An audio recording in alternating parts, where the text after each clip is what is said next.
Okay, hey, Boozhoo, everyone! Welcome to Boozhoo, Nana Boozhoo, the live stream. Hey, and we're here today with the producer, the creator of Boozhoo, Nana Boozhoo himself, Mr. Michael Lyons. Take it down, Boozhoo, Michael. Why don't you come up here and talk to the people?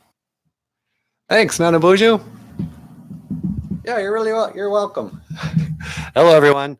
Welcome to the live stream Boozhoo, Nana Boozhoo. Boozhoo, everyone! My name is Michael, and this is a first. We're trying to do a live stream today. So I know I'm destroying the illusion a little bit here. Forgive me. But I thought it'd be a good time to take some questions. And let me just move him out of the way.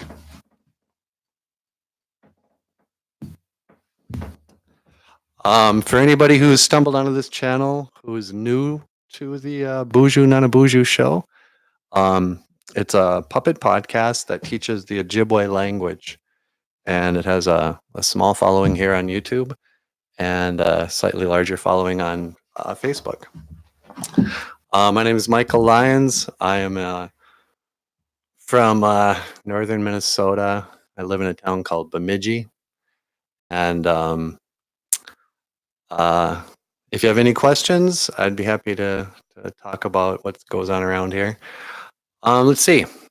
So for people who do watch the show, I'm the sole creator and the voices for the characters of Boozhoo Nana Boozhoo. As you just saw, the host is Nana Boozhoo himself. And I did an interview about a week ago. And the lady was asking me, where did you get the name? And if you're not aware of it already, Nana Boozhoo is a character that shows up a lot in old Ojibwe folk stories, or just Ojibwe, oral tradition. I'm amazed how nervous I am right now, and nobody is watching. So, yeah. So about 2 years ago, I created this podcast to teach Ojibwe language and culture. And the whole thing started, in a way, it started when I was a kid. I always wanted to be a cartoonist. I like to draw. Around this place, you can see a lot of my artwork. And so I had this dream of being a comic strip cartoonist. And I followed this. I drew comic strips when I was a kid, and then throughout college. And eventually I started to draw comic books and illustrations and stuff like that. But then my little brother told me, he goes, you should share your stuff online. And so I started a strip called Ojiberish that taught Ojibwe language words of the day. And I put it up on Facebook. And I did that, shared it with people. I got a lot of really positive responses. And then eventually, I just sort of got inspired one day. I went, I wonder what that would look like if I had a puppet show, kind of like, Sesame Street. And for years, I'd been crediting Sesame Street with teaching me how to speak Spanish.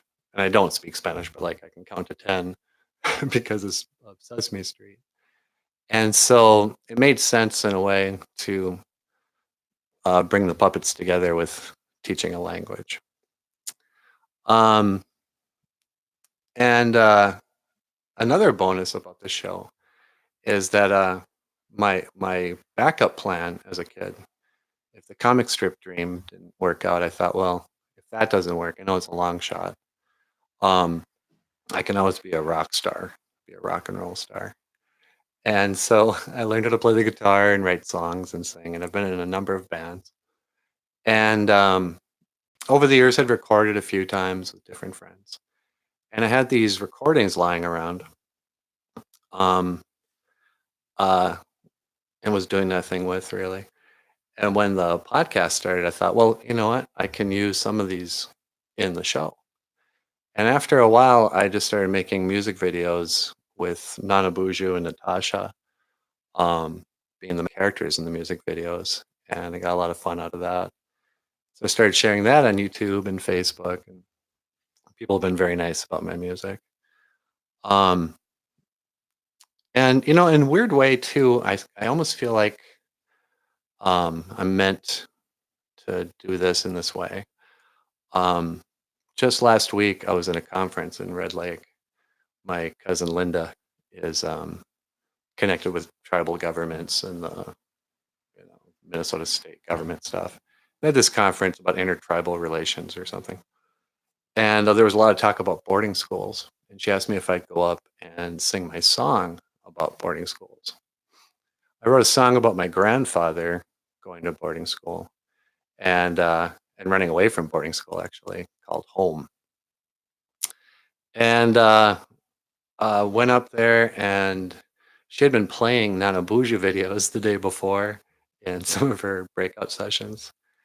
And so people were familiar with the Nana Boozhoo video of the song Home that had me and the puppets in it singing about my grandpa. And so when I got there, uh, the people were already familiar with the podcast and with uh, the song and with me, and they treated me like I was a celebrity or something. So it was really great. It was really gratifying to sing that song. They had taken a picture of me and my grandpa off the internet and projected it up on the wall behind me. So there's this old picture of my grandpa when he was about my age now, and me as, I don't know, maybe a 4-year-old, a 5-year-old, sitting right next to him. And I sang the song with that picture up there. It was really sweet. All right, so I think we're still going live. It's 6:50. All right, still nobody watching. Maybe I'll play a song. So I played Home for him. This is the song that I wrote for my grandfather running away from boarding school. And if anybody was watching, I'd feel guilty about tuning in front of you.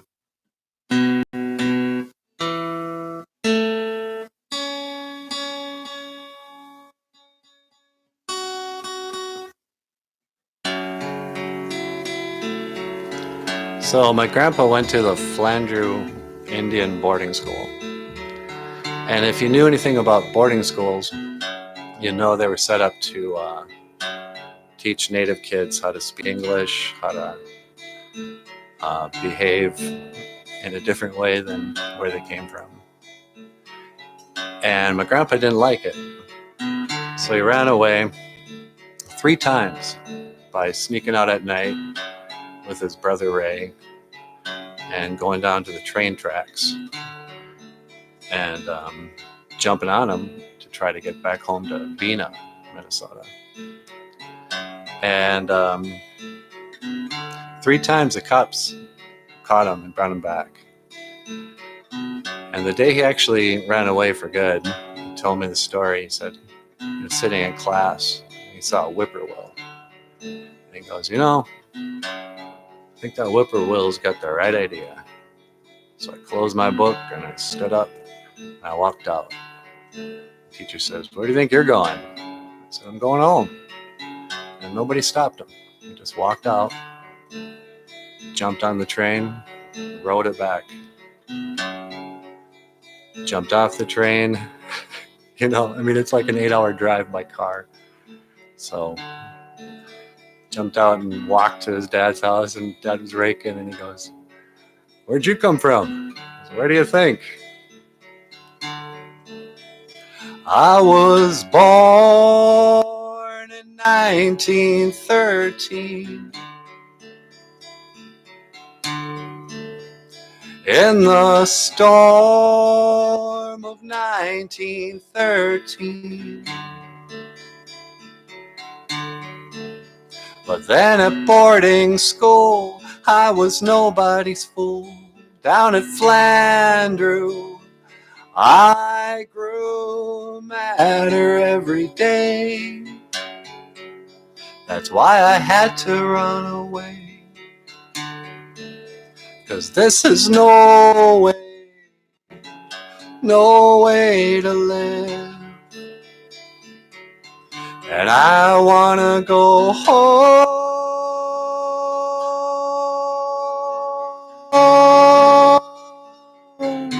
I wanna go home. I wanna go home. And on a fateful day, me and my brother Ray, we planned our getaway. If we can make it to them tracks, we won't be coming back. We're gonna hop a train. I thought we got away, but then the cops came and took us back to a leather strap. But I wanna go home.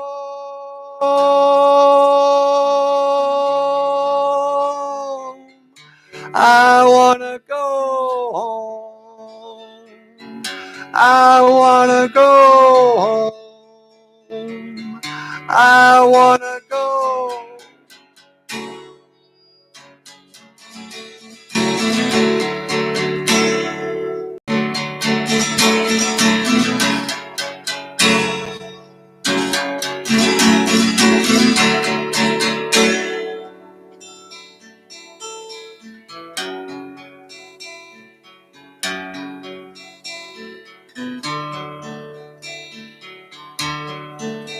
And I remember it still.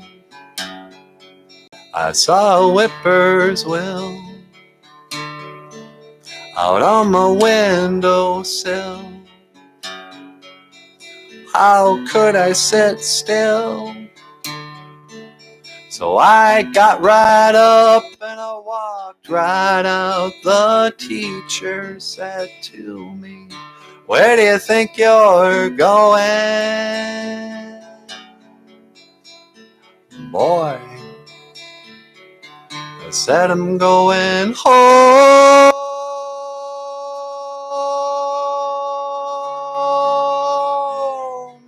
I wanna go home.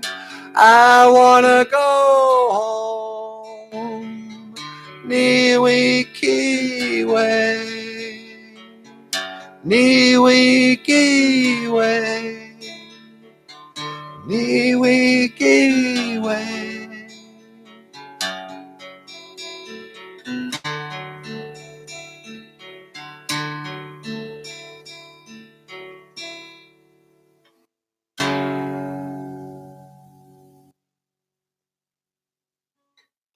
And that's the song about my grandfather running away from boarding school.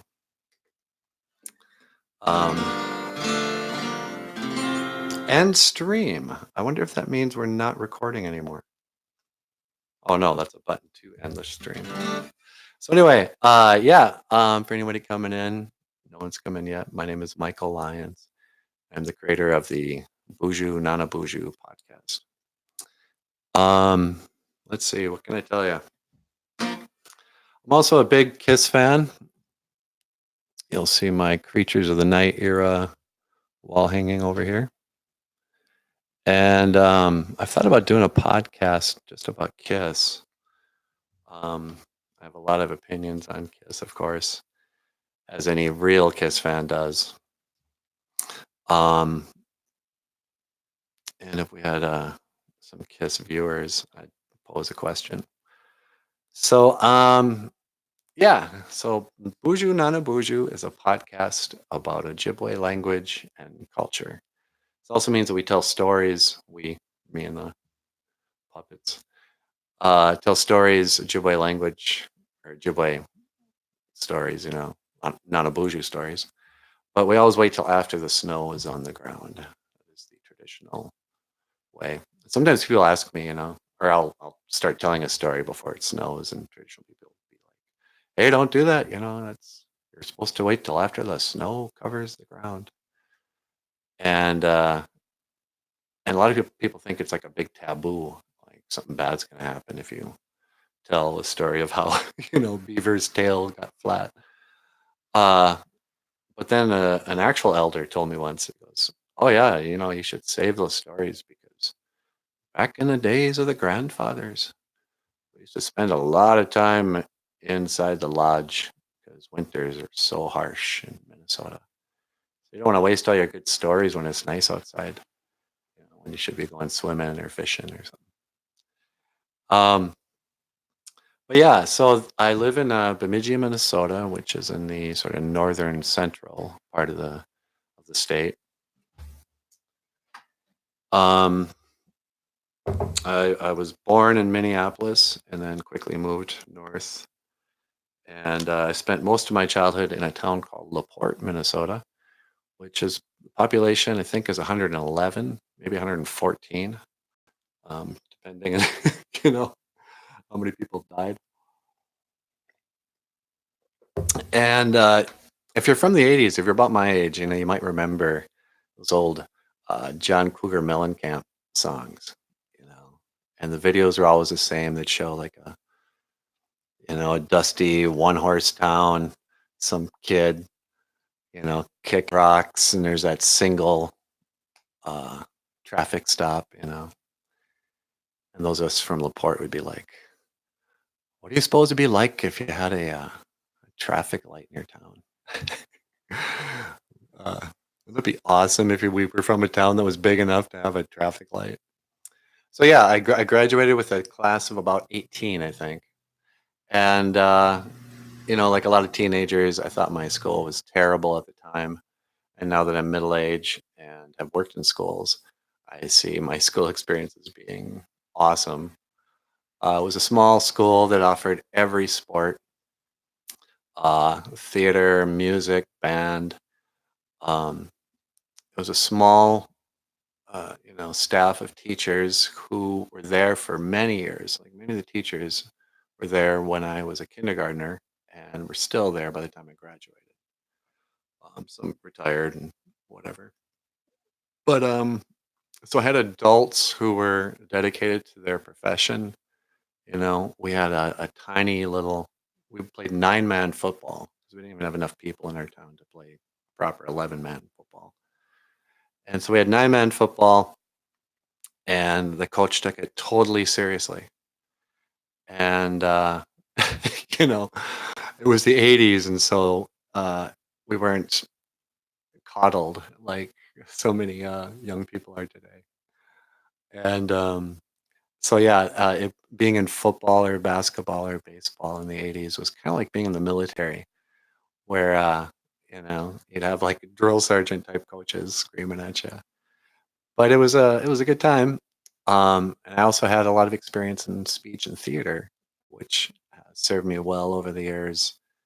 Um, Whether I was working in a job that required presentations or interviews or whatever.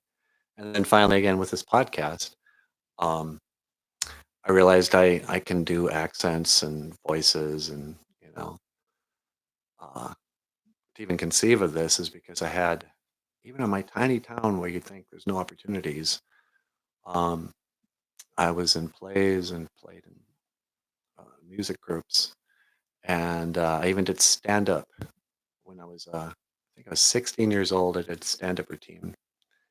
My older brother and his buddy Stuart were theater geeks, and so in the summer, where the town I'm from, the next town over, about 15 miles away, was kind of a tourist town, and so they had a nice like bar dining establishment.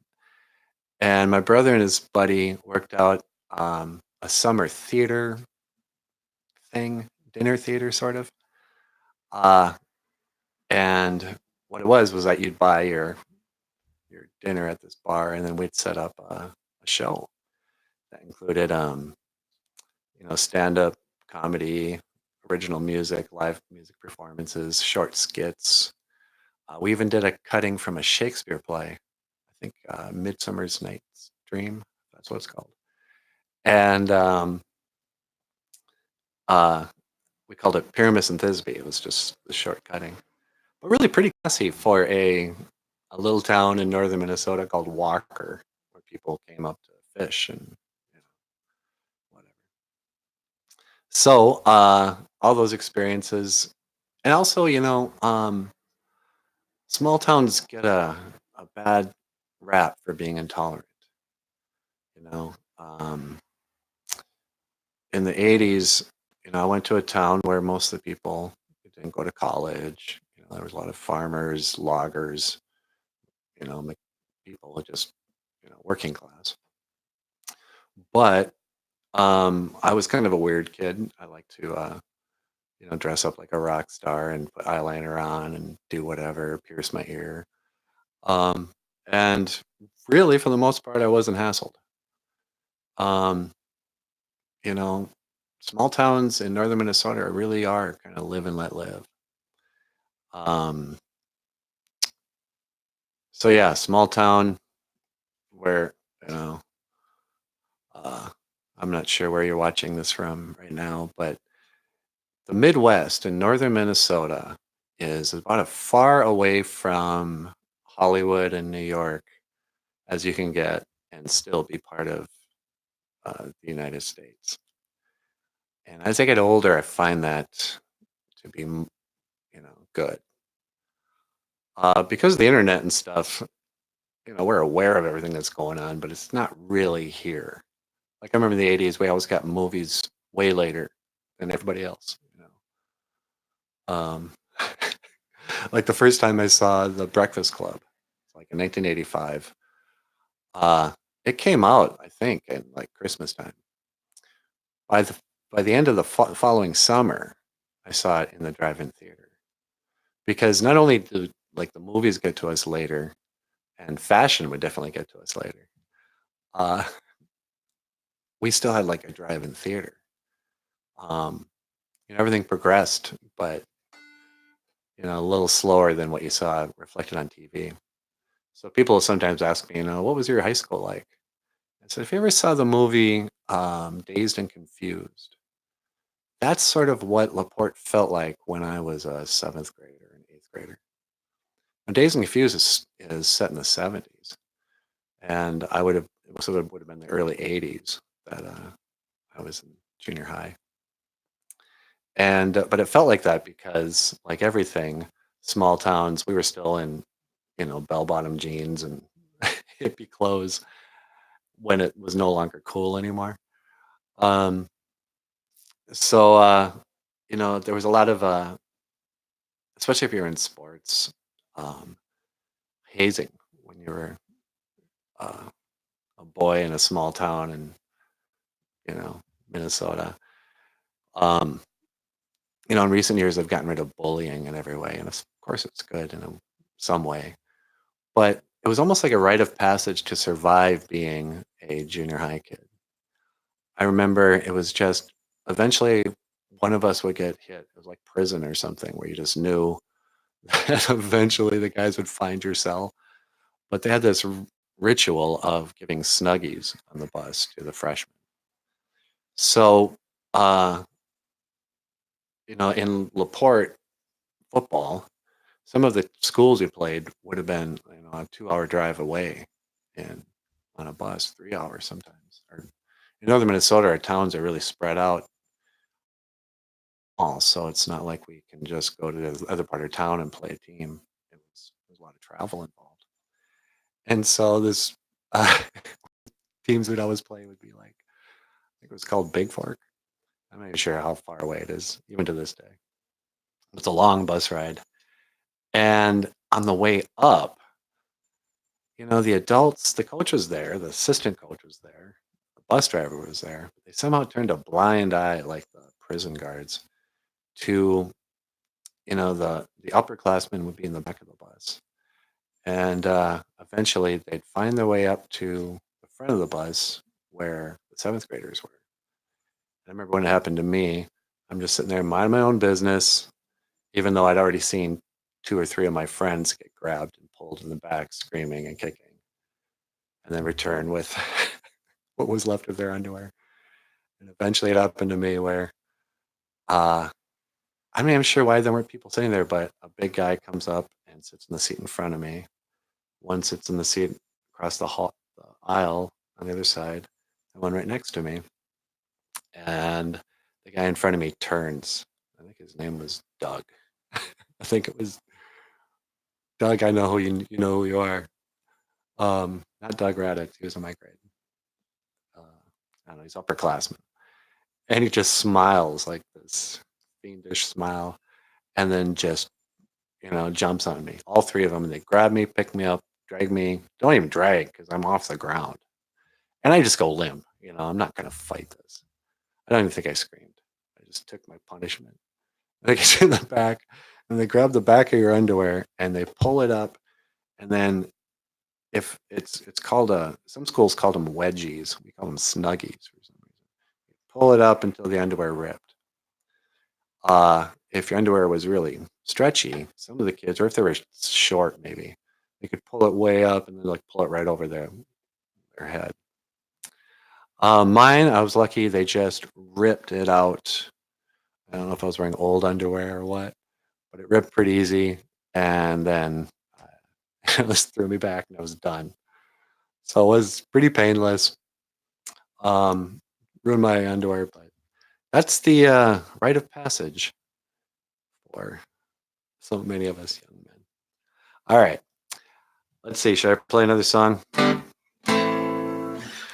Started playing guitar when I was probably around 16. I didn't start playing obsessively until I was in my early 20s. But my dad was a guitar player, and so we always had a guitar or two lying around. And my mom played piano and sang. Um, so for many years, that's when my dad would be gone. I'd plug in his guitar and crank the distortion, which he never understood how to use. And I just play this. That's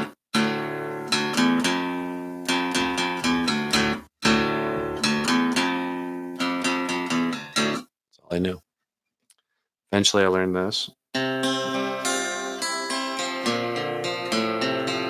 Woke up this morning and the sun was gone. Turn on some music to start my day. Na na na na, I used to know. Closed my eyes and she slipped away. Let's see what else did I think. Anyway,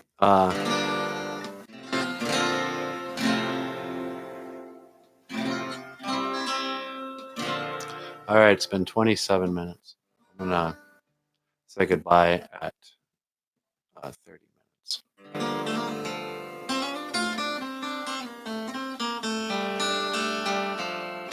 And I might have to try this on Facebook.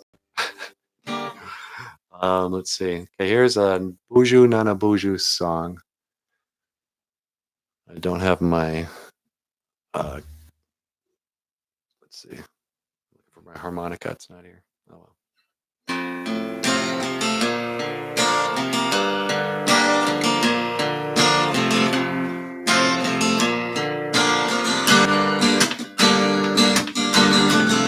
Welcome to no, that's not it.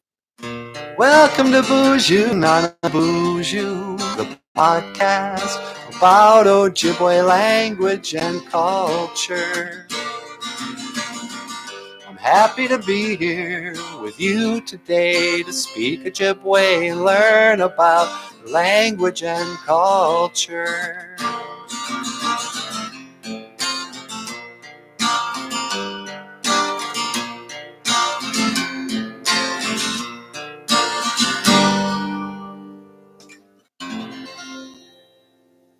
All right, 1 minute left. Yeah, I hope somebody watches this. If you see this and you like it, you want to see me, you want me to come back, leave a comment. I've had absolutely zero people watching this as I'm actually recording it. So I'm probably not going to do another live chat on YouTube unless a single person says, "Hey, yeah, please come back and I'll watch you." All right. So this has been Michael Lyons. You have been watching Boozhoo, Nana Boozhoo, the podcast about Ojibwe language and culture. My name is Michael, and I will see you again. Giga Waba Min, Minawa. Hoa.